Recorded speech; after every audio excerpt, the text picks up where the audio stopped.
अखिल भारतीय आयुर्विज्ञान संस्थान यानी एम्स का आज तीसरा स्थापना दिवस मनाया गया।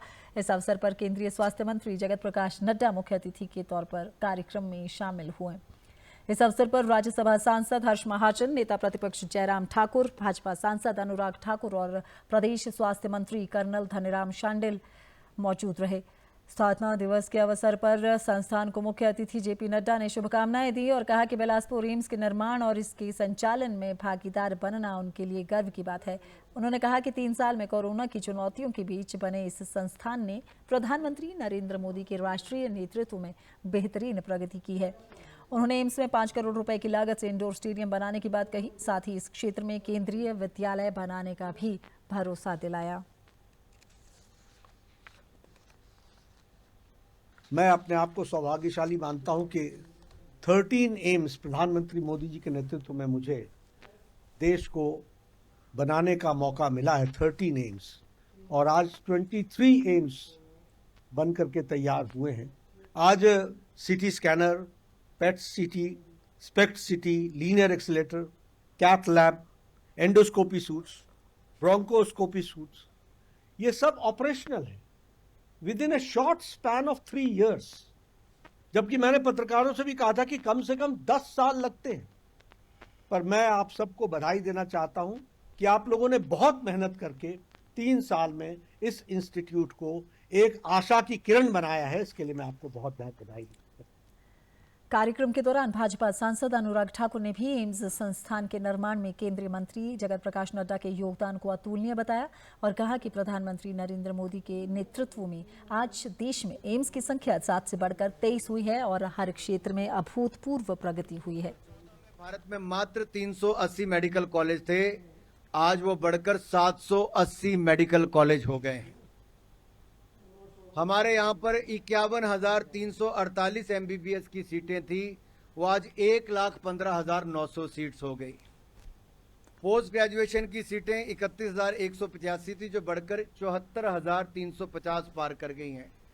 नड्डा जी, ये सफर आपका जो स्वास्थ्य मंत्री के रूप में पहली टर्म में भी रहा, बीच में मनसुख भाई को मौका मिला, अब फिर आपको अवसर मिला है। मुझे लगता है मोदी सरकार ने जो स्वास्थ्य के क्षेत्र में किया है, 7 एम्स से बढ़कर 23 एम्स कर दिए, ये असंभव था जो संभव हुआ है। कार्यक्रम में पहुंचे नेता प्रतिपक्ष जयराम ठाकुर ने भी एम्स संस्थान के स्थापना दिवस पर शुभकामनाएं दी और इसके लिए प्रधानमंत्री व स्वास्थ्य मंत्री का आभार जताया।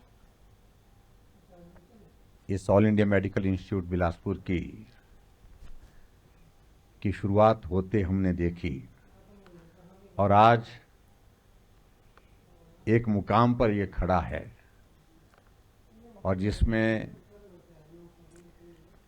योगदान रहा हमारे देश के यशस्वी प्रधानमंत्री नरेंद्र मोदी जी का और जिसमें बहुत बड़ा योगदान रहा हमारे केंद्रीय स्वास्थ्य मंत्री आदरणीय जगत प्रकाश नड्डा जी का।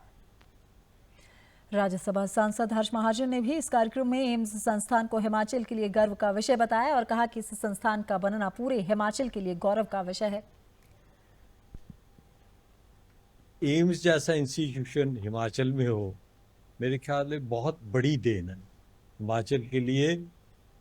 The first criteria for any human being anywhere living anywhere in the world is health. जिस देश की हेल्थ ठीक होगी उसका भविष्य भी ठीक होगा। और जिस हिसाब से नड्डा जी ने इस इंस्टीट्यूट को देखा है, एक सोच आई, यहाँ दिया एम्स में, और मैं समझता हूँ कि हिमाचल वासियों के लिए सबसे बड़ी देन है। इस दौरान एम्स परिसर में एक प्रदर्शनी का भी आयोजन किया गया, जिसका केंद्रीय मंत्री ने अवलोकन किया और संस्थान को बधाई दी। इस दौरान संस्थान के अग्रणी छात्रों व प्राध्यापकों को सम्मानित भी किया गया। तो करीब 5 करोड़ रुपए के इंडोर स्टेडियम की बात उन्होंने की है जेपी नड्डा ने इस कार्यक्रम के दौरान। साथ ही साथ उन्होंने जो केंद्रीय विद्यालय के निर्माण को लेकर भी बात कही है, आश्वासन दिया। और उसके अलावा भी जो एम्स संस्थानों की जो संख्या है देश भर में 2014 से लेकर अब तक में जो इजाफा हुआ है उसका भी जिक्र किया और प्रधानमंत्री नरेंद्र मोदी का इसके लिए आभार जताया है। तमाम जो अनुराग ठाकुर हो, जयराम ठाकुर हो, साथ ही साथ धनीराम शांडिल हो, हर्ष महाजन राज्यसभा सांसद, तमाम ऐसे नेता लोग यहाँ पर इस कार्यक्रम में पहुंचे थे और एम्स संस्थान संस्थान का ये तीसरा स्थापना दिवस आज मनाया गया था, जिसमें अब संस्थान के निर्माण से लेकर कोविड काल में किस तरह की चुनौतियों का इस संस्थान को सामना करना पड़ा अपने निर्माण कार्य के दौरान, उसका भी जिक्र जेपी नड्डा यहाँ पर करते नजर आए हैं। बिलासपुर से कैमरा पर्सन ऋषिपाल के साथ धर्म प्रकाश, टीडी न्यूज़।